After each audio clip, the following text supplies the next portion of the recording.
ನಮಸ್ಕಾರ. News first T V channel 5ನೇ ವರ್ಷದ ಸಂಭ್ರಮಾಚರಣೆಯಲ್ಲಿದೆ.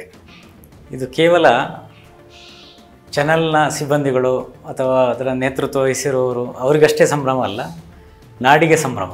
ಯಾಕೆಂತ ಹೇಳಿದರೆ ನಿರ್ಭೀತ ವರದಿಗಾರಿಕೆ, ನೈಜ ವರದಿಗಾರಿಕೆ, ವಸ್ತುಸ್ಥಿತಿಯ ವಾಸ್ತವ ಚಿತ್ರಣ, ಅದ್ರ ಜೊತೆಗೆ ಬಗೆ ಬಗೆಯ ಸಂಸ್ಕೃತಿಯ ಹೂರಣ, ಇದೆಲ್ಲ ಸೇರಿಸಿ ನ್ಯೂಸ್ ಫಸ್ಟ್ ತನ್ನದೇ ಆದ ಒಂದು ಛಾಪನ್ನು ಕ್ಷೇತ್ರದಲ್ಲಿ ಮೂಡಿಸಿದೆ.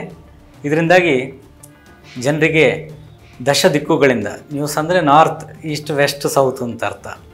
ಆದರೆ ಇದು ಬರೀ 4 ದಿಕ್ಕು ಮಾತ್ರ ಅಲ್ಲ, ದಶ ದಿಕ್ಕುಗಳಿಂದ ಬರುವ ಎಲ್ಲ ಸುದ್ದಿಗಳನ್ನು, ಅಲ್ಲಿ ಬೇರೆ ಬೇರೆ ಕಾರ್ಯಕ್ರಮಗಳನ್ನು, ಚಟುವಟಿಕೆಗಳನ್ನು, ಅದೇ ರೀತಿ ದೇಶಕ್ಕಾಗುವ ತೊಂದರೆಗಳ ಬಗ್ಗೆ ಮತ್ತು ಅದರ ಪರಿಹಾರ ಏನು ಇತ್ಯಾದಿ ಅನೇಕ ವಿಚಾರಗಳ ಬಗ್ಗೆ ಚರ್ಚೆಗಳು, ಸಂವಾದ ಎಲ್ಲವನ್ನು ನಡೆಸಿ ಜನರಿಗೆ ಮನಮುಟ್ಟುವಂತೆ ಈ 5 ವರ್ಷಗಳ ಕಾಲ ಮಾಡಿದ ಸೇವೆ ಇದು ಸಾರ್ಥಕ ಸೇವೆ. ಇದರಿಂದ ಜನರ ಬೌದ್ಧಿಕ ಮಟ್ಟ ಕೂಡ ಉನ್ನತೀಕರಣಕ್ಕೆ ಸಾಧ್ಯ ಆಗಿದೆ. ಇಂತಹ ಅನೇಕ ಕಾರ್ಯಕ್ರಮಗಳ ಜೊತೆ ಲವಲವಿಕೆಯಿಂದ ನ್ಯೂಸ್ ಫಸ್ಟ್ ಮುನ್ನಡೆಯಲಿ. ರವಿಕುಮಾರ್ ಹಾಗೂ ಮಾರುತಿಯವರ ನೇತೃತ್ವದಲ್ಲಿ ಎಲ್ಲ ನ್ಯೂಸ್ ಫಸ್ಟ್ ಸಿಬ್ಬಂದಿಯವರಿಗೆ ಈ ಸಮಯದಲ್ಲಿ ಕರ್ನಾಟಕದ ಜನತೆ ಆಭಾರಿಯಾಗಿದೆ ಅಂತ ಹೇಳಲಿಕ್ಕೆ ಇಚ್ಛೆಪಡ್ತೇನೆ. ನಮಸ್ಕಾರ. ನಮಸ್ಕಾರ. ಕರ್ನಾಟಕ ಮತ್ತು ನಮ್ಮ ದೇಶದ ಜನತೆಗೆ, ಕರ್ನಾಟಕದ ಅಭಿಮಾನಿಗಳ ಈ ಒಂದು ನ್ಯೂಸ್ ಫಸ್ಟ್ ಚಾನೆಲ್ ನೋಡುವಂತಹ ಅಭಿಮಾನಿಗಳಿಗೆ ನಾನು ಮಾಡುವ ನಮಸ್ಕಾರಗಳು. ವಿಶೇಷವಾಗಿ ಏನು ಅಂದರೆ, ಈ ಚಾನೆಲ್ 5 ವರ್ಷ ಕಾಲ ಅವಧಿಯನ್ನು ಮುಗಿಸಿದೆ. ಈಗ 6ನೇ ವರ್ಷಕ್ಕೆ ಕಾಲು ಹಾಕಿದೆ.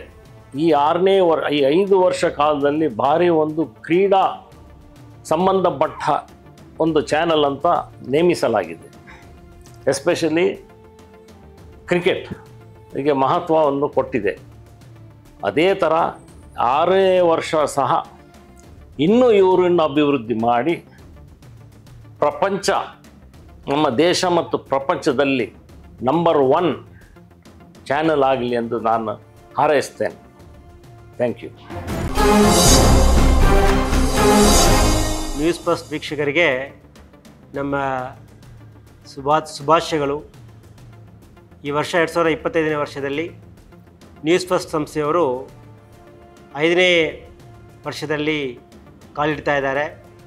ಹಾಗಾಗಿ ಈ ಒಂದು ವರ್ಷದಲ್ಲಿ ಅವರಿಗೆ ಶುಭವಾಗಲಿಂದ ಹಾರೈಸ್ತಾ ಇದ್ದೀನಿ. ಪ್ರಮುಖವಾಗಿ ನ್ಯೂಸ್ ಫಸ್ಟ್ ಚಾನಲ್ ಅವರು ಜನಪರವಾಗಿ ಇರುವಂಥ ಸುದ್ದಿಗಳನ್ನು ನಿರ್ಭೀತಿಯಾಗಿ ಮತ್ತು ಭಾಳ ನಿರ್ದಾಕ್ಷಿಣ್ಯವಾಗಿ ಕೂಡ ಕೊಡ್ತಾ ಇದ್ದಾರೆ. ಅವರ ಜನಪರ ಸೇವೆ ಮತ್ತು ಮಾಧ್ಯಮ ಸೇವೆ ಮುಂದುವರೆಯಲಿ, ಮತ್ತಷ್ಟು ಈ ಸಂಸ್ಥೆ ಬೆಳೆಯಲಿ ಅಂತ ನನ್ನ ವ್ಯಕ್ತಿಗೆ ಅಭಿನಂದನೆಗಳು ಮತ್ತು ಶುಭಾಶಯಗಳನ್ನು ತಿಳಿಸ್ಕೊಡ್ತೀನಿ.